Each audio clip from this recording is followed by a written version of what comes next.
they're weirdest things in the world. I'm so used to wearing those other things, and I got these in here, and it feels truly. I'm still not really clear how this works with this, but it seems to. If Chris is technically challenged, I'm technically times 10 challenged, and so it's it's it's crazy.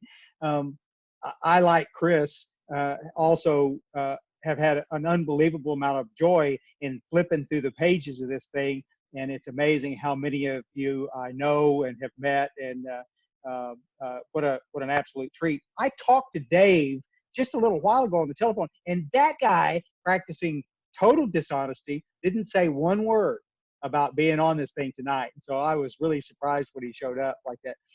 I love that guy.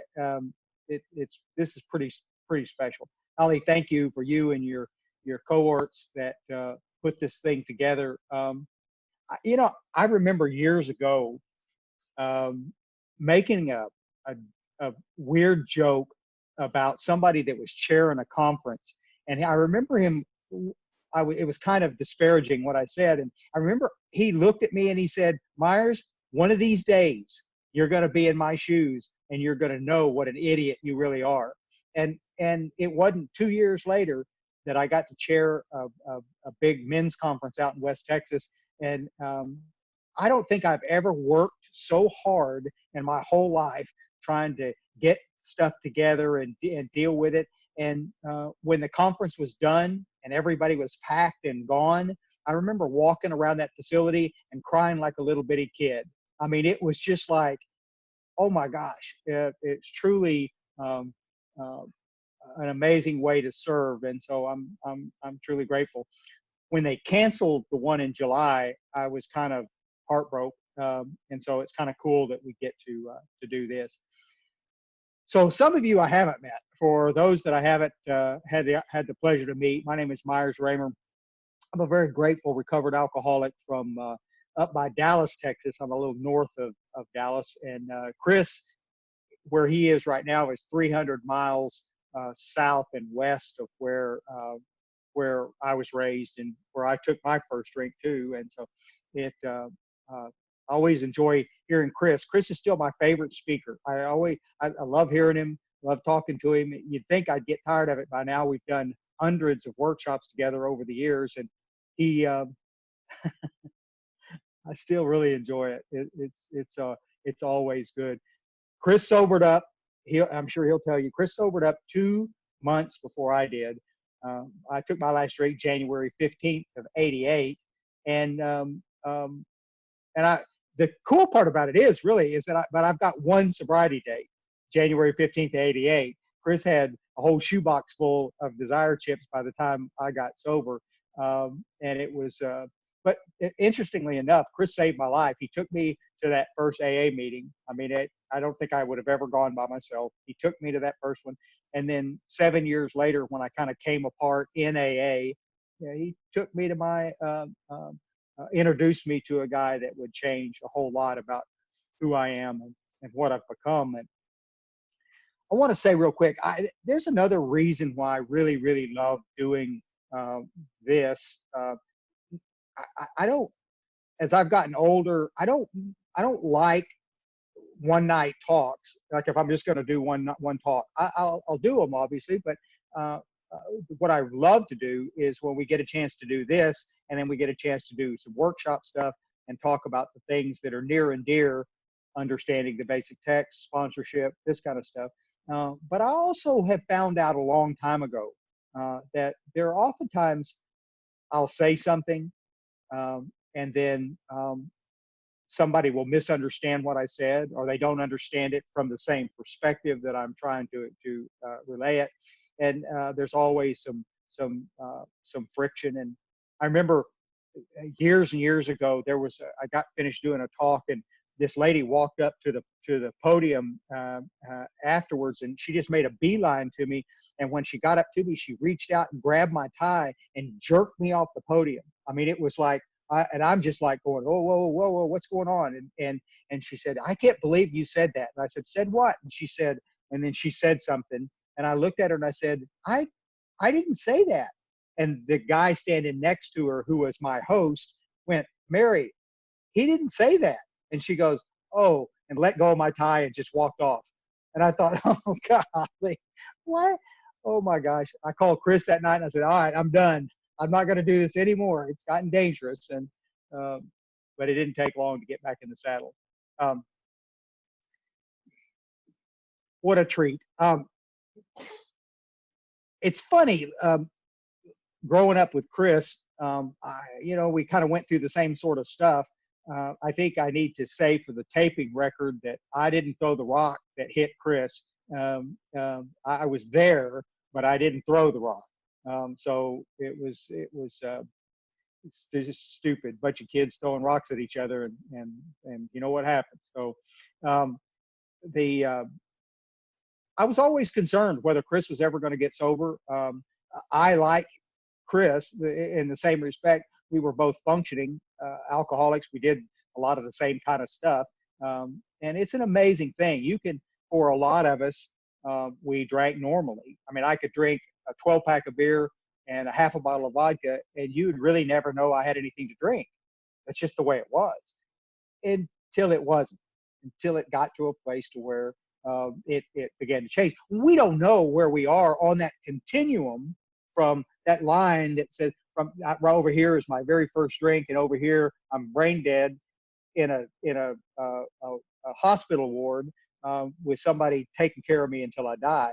We don't know where we are on that line, and so some little rascals. I sponsor a whole bunch of little guys right now that drank for a year and they were done. I mean, like amazing done. And so you just don't know how it's going to affect you. I, like Chris, also had lots of doubts about the genetic end of this thing. Chris and we'll talk about this some in the morning. It's an interesting thing. You don't drink yourself into alcoholism. The genetic predisposition is either there or it's not there. We have a lot of folks out there, sort of authority guys, who seem to think that it's all a causal kind of a thing, that, if you want to quit, just quit. It's the old pull yourself up by the bootstrap stuff. And so it got to a place where I was eventually trying to do that. And I would always just tell myself, I just changed my mind. One of the last experiments I did with this was I was a member of a really fine church in Houston, and I remember a bunch of folks praying with me one Sunday, and I'm not going to do this anymore. And then it wasn't 3 hours later, I was sitting at my house with a 12-pack of beer sitting on the floor in front of me, watching the Houston Oilers get their butts kicked again. You can tell how long ago that was, but it was like, how did I go from a church where I'm going to be okay to my house 3 hours later, and I'm in trouble again? And my head, because it is completely insane around this, we kept telling myself, it's okay. It's okay. You're going to be okay. You just changed your mind. It's not that big a deal. Next time you're not going to make the same mistakes. You're going to make better decisions. You're going to get a girlfriend eventually. I always had a solution, and most of you guys are in that same kind of situation. And so Chris did work at the bindery with Londa and I, and we had it was a lot of fun. Chris got to be my best drinking buddy. He would later become my dope dealer. If we're going to talk about a little bit of outside issue, not a lot, but I mean, he was. We were kind of joined, and it was a weird deal when he sobered up. I couldn't believe it. In the last couple of months, it was just a bad combination for me. I go from being able to drink and not show it to I drink 2 beers and I couldn't keep from slurring my words, walking into walls, it affects me differently, and I know I'm in trouble.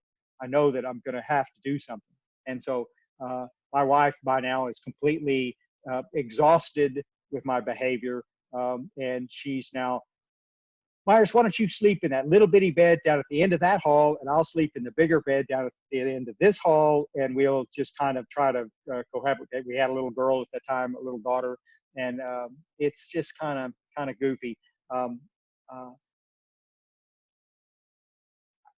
I think most of y'all can understand that kind of thing. It's just like the stuff starts piling up and you begin to think, okay, now I'm running out of excuses for the things that are going on. Um, the I remember, Chris, I want to tell this little piece because it was really pivotal for me. I remember we had a big dinner over. Chris and I have been, pit hounds for forever. We love barbecuing and smoking stuff. And so we were over at the house, and I had been working on a little lawn tractor thing outside, and I kept dropping screws in the grass. And I've been drinking beer all day. I'm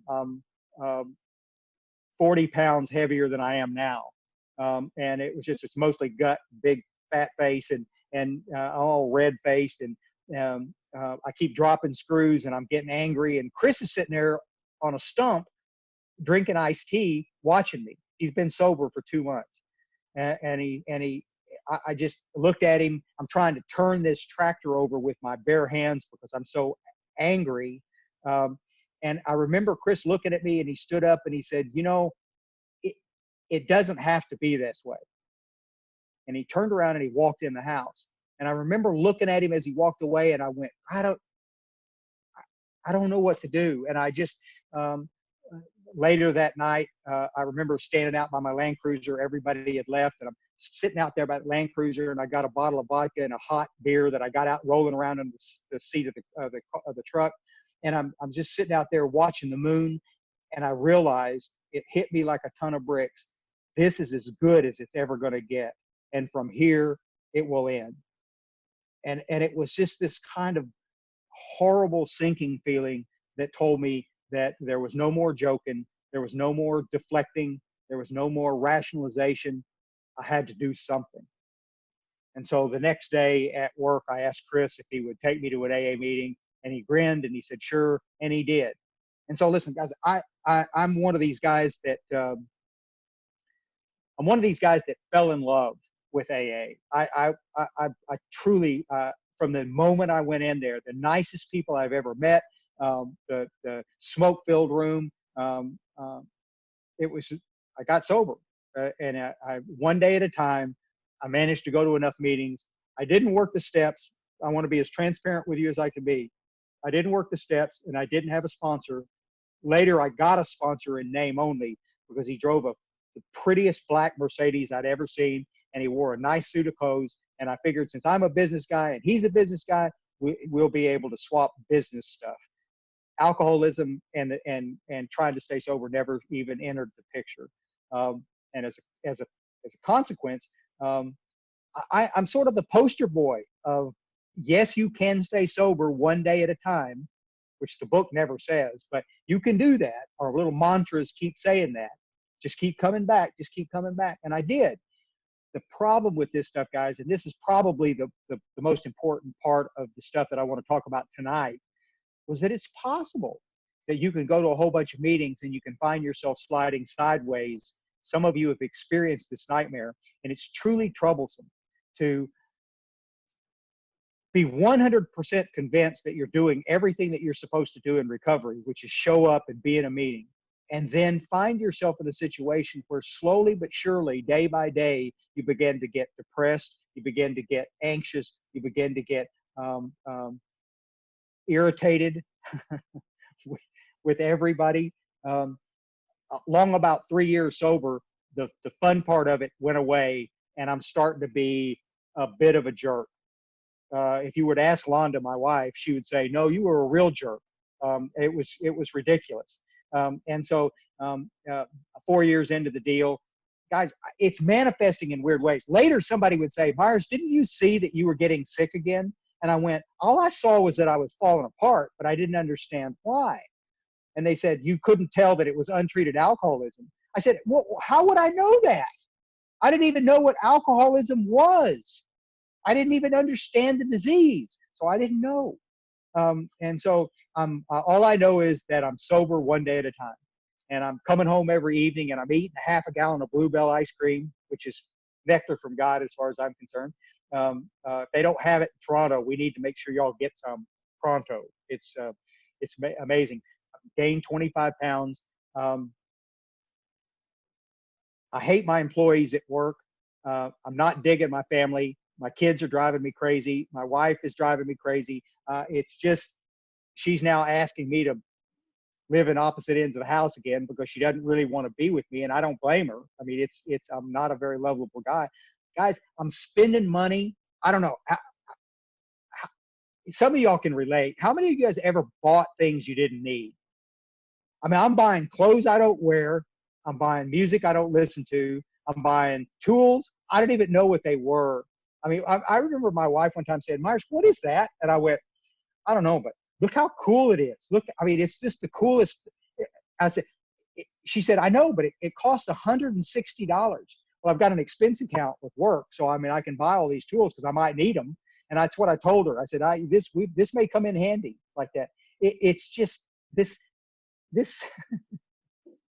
oh God, y'all, I was literally nutting in a squirrel turd. And by this time I'm 5 years sober. I bought an airplane. I wanted to learn to fly. And so I bought this airplane and finished up taking lessons. I could never stay sober long enough to take a check ride. So I get sober, take the check ride, and then I bought this airplane. And then a little bit later, I decided I needed another one. So I bought another airplane.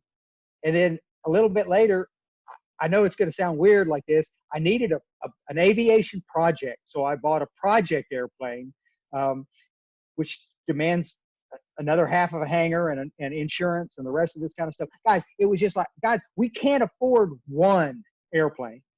But now I own three. And it just, my wife is sitting there. If she had a beard, she'd have been scratching it. She's just sitting there looking at me going, what is going on? Long about 6 years sober, quote unquote, the depression came back in spades. I'm getting up every day with suicidal thoughts that I'd never had before. Guys, in all those years in booze and dope land, I never ever thought about killing myself. And here I am, 6 years sober, and it's a reoccurring thought. The depression is killing me. I can't get out of bed. I'm struggling trying to work. I just don't know what I'm going to do. I'm sharing this in meetings. I'm talking about this stuff in meetings. And people are saying the same thing. They're just going, well, Myers, let me, guys, every meeting you share the same thing. And I said, well, I know, but I realize that I'm going to drink if I don't do something. I don't know what to do. And I remember this guy one night, nicest guy in the world. He wasn't a jerk. He said, Myers, let me ask you a question, buddy. Did you drink this morning when you got up? And I went, no, sir. And he said, well, then you're a winner. And I went, okay. And after the meeting, I remember walking outside, and my old Land Cruiser was parked out on the street. And I remember sliding in that Land Cruiser, and I shut the door, and I put my head down on the steering wheel, and I cried like a little kid. I just wept and wept. Guys, I don't want to drink. I don't want to go back to a dope house. I don't want to do any of that stuff. What I really want to do is just live my life happy and not disappoint my family, and do a good job at work. And just live my life. And I don't know what's going on. Chris, now the evil twin, because he left, and now moved to the hill country in Central Texas, and he'd gotten married, and he had a sponsor that was a big book guy. I wasn't really clear what that was, but he seemed happy every time I talked to him, and he'd been trying for literally years to get me to go do something like work the steps. And I'm getting ready. And so I called him one night and I said, hey, there's a really good chance that I'm going to drink. And he said, I've been telling you that for 3 years. And I said, I need to do something. And he said, did you ever call Clifford? And he had given me the name of this old guy in Dallas for years before. And I said, no, I hadn't called him. And he said, I don't understand why. And I said, okay, I will. And a couple of days later, he called me and he said, what did Clifford say? And I said, well, I didn't call him yet. And I remember Chris just hanging up the phone. I mean, he didn't slam it down like he was mad, but I called him back and I said, did you hang up on me? And he said, yeah, I did. I don't know what else to say, Myers. I said, I can't make you do this. And I went, okay, all right. So I went and saw this guy, and I want to cut through this because I've got a bunch of other stuff that I want to talk about. But Clifford was real direct with me. It took him about 5 minutes to cut to the chase, he started asking me a bunch of questions about AA that I didn't know. He asked me about the steps, which I didn't understand. He asked me some stuff, and I'm trying to be funny and deflect them and this kind of stuff. And I remember that very first meeting, his wife was sitting in that meeting with us. She was over there knitting or drawing or something. I don't remember what she was doing, but I remember at one point she got up and she walked out of the room. And a year or so later, after I had gotten really emotionally sober, I remember her walking up to me after a meeting, and she said, that was the single most uncomfortable conversation I'd ever heard between two men. Clifford was trying to help you, and all you wanted to do was make jokes, and it got really uncomfortable. And I said, I know, I see it now. I totally get it now. But what Clifford would later tell me, he said, Myers, teaching you the steps will be the easiest thing that we do. Seriously. I mean, teaching you to what you need to do to have this amazing experience with the work is going to be pretty easy to do. Getting you to unlearn all this old stuff that you brought in here for 7 years is going to be a little more difficult. And it was. I had a whole head full of misinformation. You know, there was a song in an old Crosby, Stills and Nash Young song that said, "Confusion has its cost," and that was my status quo as a guy in the rooms. I'm 3 weeks shy of 7 years sober, and I'm confused about everything. I don't understand how any of this stuff works. I can't explain what alcoholism is. I've never sponsored anybody. Fast forward a little bit, it took about 3 weeks, 3 whole weeks to work the steps with him. We got through the stuff, and I had this fairly amazing transformation with this.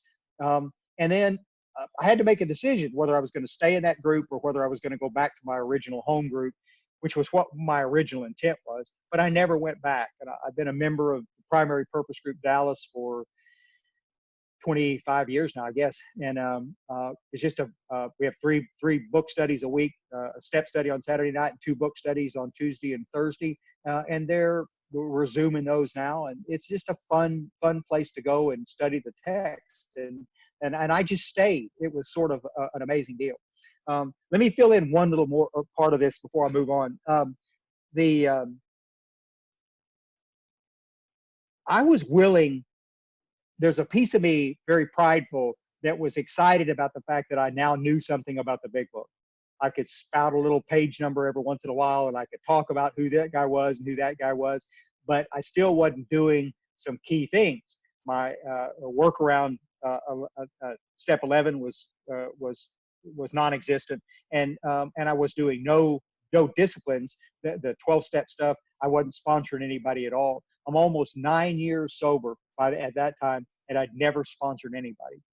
And Clifford snagged me one night, and he said, I asked him, I said, I still feel like I'm somehow different than the rest of you guys. And he said, Myers, you are. I mean, you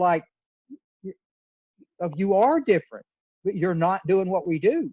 And I said, can you tell me what I need to do? And I remember it like it was yesterday. I remember he took his glasses off, and he kind of goes, and he looked at the ceiling, and he said, Myers, I'm going to tell you one more time what to do, and then either do it or go away. And I'm thinking, okay, he just means go away on Thursday to the Thursday night meeting. And then I went, wait a minute, maybe he means go away, go away. And it really, I was like all eyes. I'm going 4 of them, and I'm looking at him going, tell me what I need to do. And he said, you need to get off your skinny ass and get busy doing something for somebody else. Because like Chris, it's like you're a taker. Guys, listen, every one of us, I don't care who you are, when you're new and you come into the rooms like this, we're all takers. That's what we do. That's what the program is there for. It's to feed us. But at some point in time, you need to quit standing there waiting to be fed, and you need to go feed. You need to be there to try to help somebody else. And that's what was going on. That was the part that was missing. And so I want to tell you a little piece of this. I left on my own devices. I wasn't going to do any 12-step work because I was 100% convinced that I'm too stupid to do it. I'm never going to be sharp enough. I'm never going to be commanding enough as a 12-stepper to make any difference in anybody's life. And so I'm just not going to do it. And it's a funny thing. It's in the nature of our fellowship.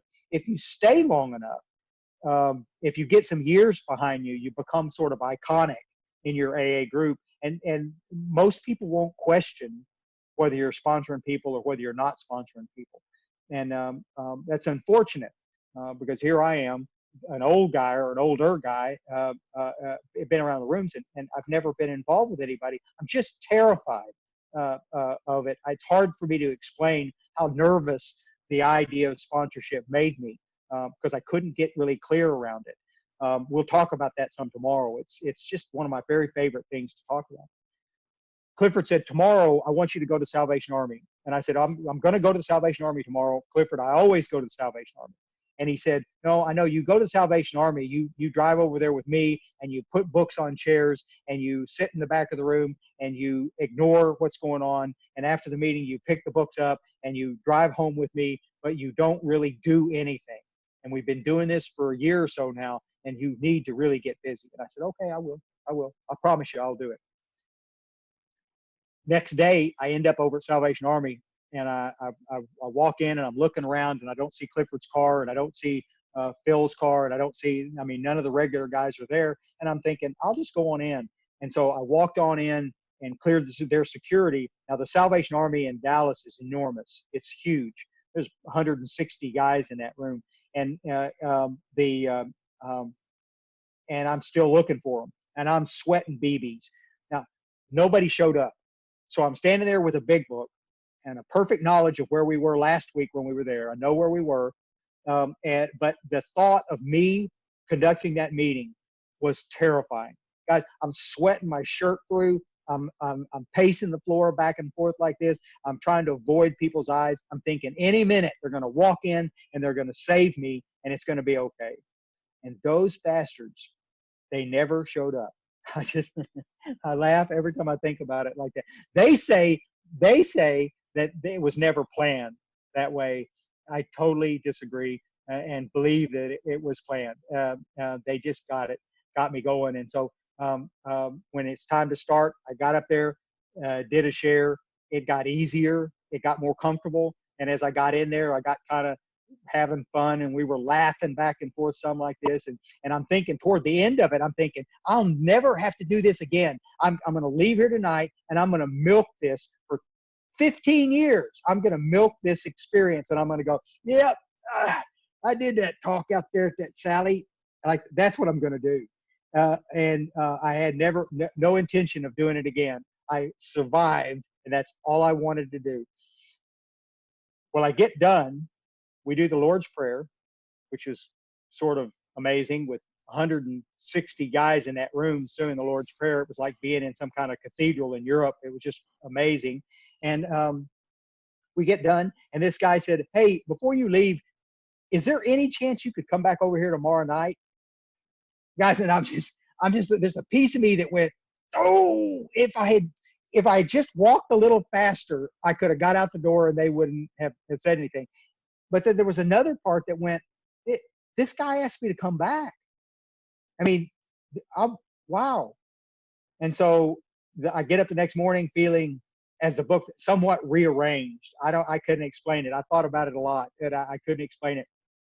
I get up, I go to work. My wife knows I'm distracted. She's also my business partner. She's the smart one that holds all of it together. And so she's there and she's going, what's wrong? You seem really distracted. And I said, I'm going to go back over to the Salvation Army tonight. And she said, what time? And I said, 8 o'clock. And she said, okay, it's 11 o'clock in the morning. Get in the game. And I went, yes, ma'am. I'm right on it. And 1 o'clock, I left. I I couldn't concentrate. I just went home, figured out what ensemble I was going to wear. What, does that tie go with that? I mean, I'm just like, I don't know. It's just the weirdest deal. And I got over there at 6 o'clock in the afternoon. And it's hot and all the crazy people walking up and down the street in front of the Salvation Army over on Harry Hines. And I just, I'm sitting there waiting as quick as they'll let me in. I went in, cleared security, and then walked up front and did my deal. Guys, I got to tell you, I felt like Y'all remember the old TV shows that had Jimmy Swaggart on there, and he'd always be holding his big book up like this, and he'd be sweating and all lathered up? That's what I felt like. We were studying the text, but I mean, I felt transformed up there because I was the way that these guys were responding to me, and it was sort of a crazy deal. And I wanted to tell you that when I got there, all of these guys are standing on the other end of the room. It's like in a gymnasium kind of a setting, and they're all standing on the other end. And when I walked in, they all started walking towards me really fast and kind of scary. And so they got up about 25 feet from me, and everybody stopped except this one guy. He's the biggest guy I ever saw in my whole life. His arms were as big around as my legs are. I mean, it was just like, he was huge. And he walked right up to me, and he grabbed me, and he just kind of picked me up. And I'll never forget, he picked me up like I weighed nothing. Like, I mean, my feet are not touching the ground. I'm like a little ball just kind of hanging there like this. And he picks me up, and he's kind of holding me. And I'm thinking, this guy's going to squash me. He's squashing me. And then I'm thinking, wait a minute. If he was going to squash me, he already would. He's just holding me. And I remember just kind of relaxing, and I just put my head around on his shirt like this, and it's such a weird feeling like this. And he said, Myers, we've been looking forward to you coming back all day long. And I went, me too. And he set me down, and I tell you, those guys taught me more about love and about just the power of doing things because we were supposed to do them and not expecting any kind of different outcome or this sort of thing. It was just one of those kind of things where I was just sort of transformed. I did my talk, did my little Jimmy Swaggart deal, got all sweaty. And afterwards, there were 5 guys that asked me to sponsor them. And I went from 0 to 150 miles an hour in one talk. And it was the most transformative thing that had ever happened to me. I sit in my car driving back home. I'm thinking, I've never been happier. I've never been scareder, because I don't even know how to sponsor one guy, much less 5 guys. And I don't know what to do. And I called Clifford, and Clifford said, it's not your job to worry. It's your job just to show up. It'll work out. And it did. It did. I had more fun with those guys. On the wall of my bindery down in Central Texas like this, I've got a little plaque that those men gave me after I'd been there for a while. They gave me a little plaque that said, Myers, Sponsor of the Year. And it was just this little gold plaque like this, and I would put it on my wall. And I don't know, if that building burnt down, I'm not sure that there's anything in there that I wouldn't leave except for that plaque. It was just the coolest little Sponsor of the Year. Holy cow. It was just sort of a crazy deal. One of the things real quick is one of the things about, and I think there are a lot of y'all that can relate to what I'm talking about. If you spent any time in AA not doing the program of Alcoholics Anonymous, and then you start doing the program, it's like a night and day sort of a situation. And you kind of stop quoting the aphorisms off the wall. You know, the think, and the rest of it. You just kind of stop doing that, and you start kind of focusing on what Bill talks about. That's the reason why I love the idea of step studies and book studies like this, because it helps us to understand in the bigger picture. One of the coolest things that I learned in these book studies was how to qualify somebody, the stuff that we'll talk about in the morning, how to help people see their real truth around their disease. One of the coolest things about the big book was that it was full of promises, for sure. It was also full of directions. This is a book of suggestions. You can take what you want and leave the rest. We used to hear that stuff all the time, all the time. The reality of it is that Bill and them were clearer with that. We didn't get it really confusing until much later. By the 70s and 80s and 90s, things did get really, the literature began to change a lot. It was just like that Chris, one of Chris's favorite books is Living Sober. He loves that book. Matter of fact, he probably would love to have one from you. It's just like he loves it. He's dying right now. I can't see him on my screen, but he's probably crapping for me saying that like that. One of these days, I'm not going to, all right, I'll rag on it a little bit. I'm just going to say one of the things that I want you to do sometime when you don't have anything else to do is drag that book out. It was published after Bill Wilson died. drag that book out and compare it with what you read in the basic text. We counted 29 conflicts where the big book says do this, and Living Sober said do this, and they're complete contradictions. And then we wonder why our newcomers and people coming in. I've had hundreds of people sitting in meetings that were sharing, going, guys, if y'all find that big book too complicated like that, just get you this Living Sober book and just do what it says and you'll be okay. I'm not saying that the book doesn't have some suggestions that might be helpful, but the confusion that it sets up will kind of blow you away. In 1966, Bill Wilson had written this letter, and this was a little excerpt from it. I'm not going to read it all. I just want to read one little paragraph in there that talks about it. In the third paragraph down on this thing, it's called Whose Responsibility?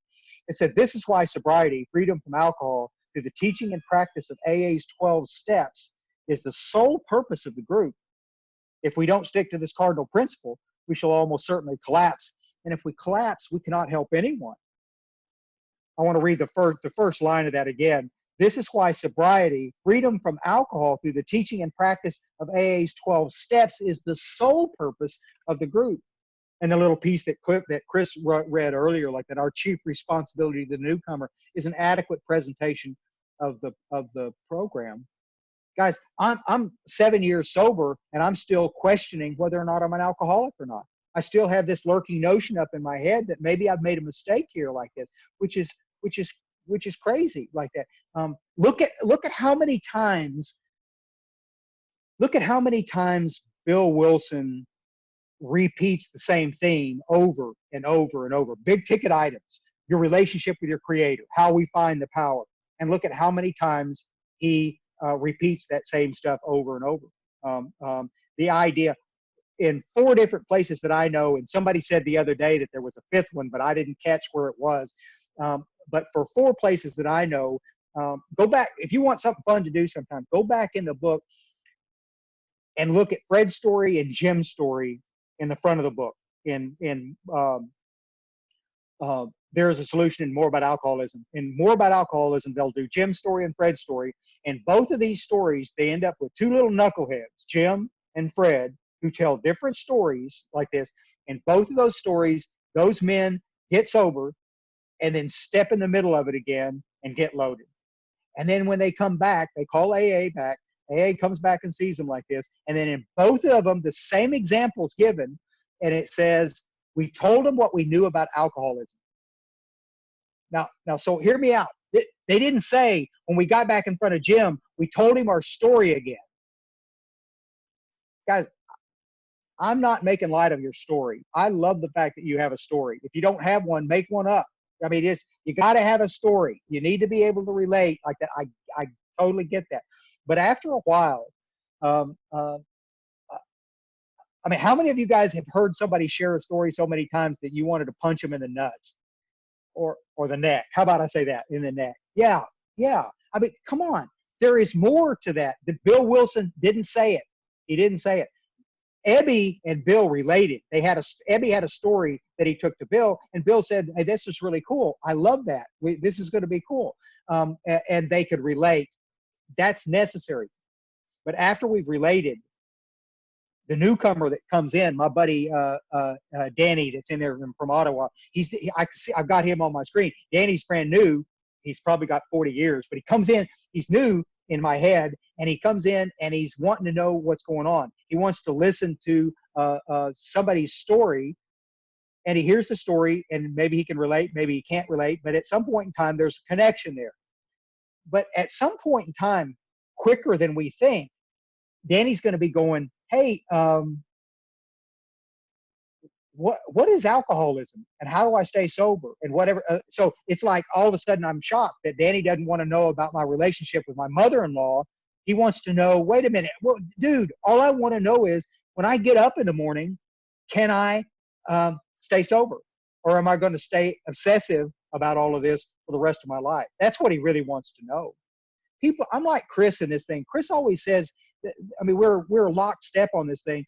People would say, Myers, if people hang around long enough, they'll hear what they need to hear. I understand the sentiment, I do. I'm not trying to offend anybody. I understand the sentiment. The problem with this thing is that sometimes you don't, because of the stuff that Chris was talking about. Sometimes we find ourselves in a situation where we begin to build a case against AA. And I'll listen to somebody talking about being sent to the penitentiary, or eating out of dumpsters, or wrecking a car, or whatever. You see, that's the situation. But what if I can't relate to that? If I can't relate to that, I'll start building up this story against it. And I went, man, maybe I'm not, maybe I'm not. And then eventually I don't show up. And then the old timers in the room go, well, booze will drive them back in. Well, I can't make that line up with my experience. My experience has been is that sometimes we do come back, but sometimes we don't. Sometimes we go out and die. And that's the tragic part of this thing. Mitchell Kay, one of my buddies that's on here tonight, that wrote that book about Clarence Snyder. Arch in there is, well, was one of my favorite all-time AA stories in that book. And they relate this story of how important it was that we got busy and tried to explain what the solution was based on the basic text. It wasn't all just about an experience. It was about what did the book talk about. At the beginning of these steps, we slide into it at the first part of this in step one, and then quickly we get sort of bitch slapped by this lack of power. That was our dilemma. And the rest of the steps, we quickly find out, if we're serious about studying, is that every other piece of this program is about how to find the power. How do we find the power that puts us in a position that we can be transformed by a program? It's like y'all ever think about how much courage it takes to do what it is that we're doing? It's how much I'm going to take Danny, who's brand new, and he's going to walk into this room, and I'm going to ask Danny to set down the only solution that he's known as an adult, which is booze and stuff like that. I'm going to ask him to walk away from that and move towards something that he doesn't understand at all, which is the program of Alcoholics Anonymous. It takes real courage to do that. It truly does. And so, guys, we've never, ever, in all the years that we've had this fellowship at our disposal, we've never, ever had a problem getting people to come to AA. People will come. That's never been our problem. We have a huge problem, statistically, getting them to stay. Depending on where you are geographically, some areas are really strong and vibrant. If you sobered up in an area like that, God love you. I'm so delighted that you did. But guys, in my travels around the world, I am blown away by areas that I've been to where I'm just caught completely off guard by how little actual program is being talked about in the meetings. And people are confused, and people are kind of, trying to hang on to the fellowship part of it. I'm loving me some fellowship. I'm totally digging the fellowship part of this thing. Guys, I'm telling you, if love and fellowship was all I needed to get sober and stay sober, my mama would have got me sober. Londa, my wife of almost 40 years now, would have got me sober. But it wasn't going to work. It was going to take more than that. If I'm going to stand in the sunlight of the Spirit, I'm going to have to clear away some stuff. I'm going to have to do some things. And almost all of them make me feel uncomfortable. Almost all of them. And this is the reason why the clarity that I found as I began to read the text, it was the most freeing thing that happened to me, because all of a sudden I didn't have to be Myers trying to be hip, slick, and cool and say cool things. I didn't have to be that man anymore. What I could be is Myers that understands the basic text and understands that there is a solution there that's really, really clear if you just simply do the work. 100% of the time, not sometimes, 100% of the time, if you do the work, you'll have the experience. On the bottom of a newsletter, I think it was an Akron, somebody had taken a screenshot of it and sent it to me one time, and it said, "We're the only group of people on God's green earth that takes what works and then stops doing it." And I had to laugh about it like that, because really and truly, like that, it's the absolute truth. How many of us know and have experienced what it's like to be sober one day at a time, and then all of a sudden find yourself drifting sideways and you can't really figure out a way to put the brakes on it. All of a sudden you're an irritant to people around you. You're having, this idea of restless, irritable, and discontent creeps back into the picture. And now you're just like this walking time bomb with a bunch of big red buttons on you. And you're just walking around waiting for somebody to reach out and push the button. And so what the program will do is help us get rid of the buttons, so that we can be free of that complex part of the puzzle. Don Pritz, one of my favorite all-time guys like that. He was kind of iconic in my Joe McQuaney of Joe and Charlie was in my sponsorship lineage. But after I got sober and spent some time over there, I kind of fell in love with Clint Hodges and Kip Collins and some of those cats from California and Don Pritz. But in one of these old talks that Don did, Gary Brown was another one. Butch, my little buddy up in Toronto, I'm telling you, if Butch is on here tonight, he may not be, but I got to tell you, of all of the people I've met in AA, Butch may be the kindest guy that I have met. I am always blown away by how kind that guy is. So I got to stop. I go back to Don Pritz. Don Pritz goes in this talk that he did. He said, I'm a little caught off guard by how over the years we've moved away from conversation about recovery and settled for sobriety. And I remember when I first heard it, I went, I didn't quite get it. And then later I rethought it and I went, golly, I totally get it. Guys, if your goal is to stay sober one day at a time, rock on. That's badass.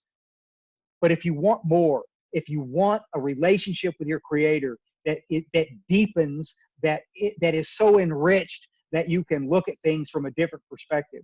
If you want something where you wake up one day and realize that the things that you say and do in helping others truly affects their life, that in some cases you can save or alter the course of their life.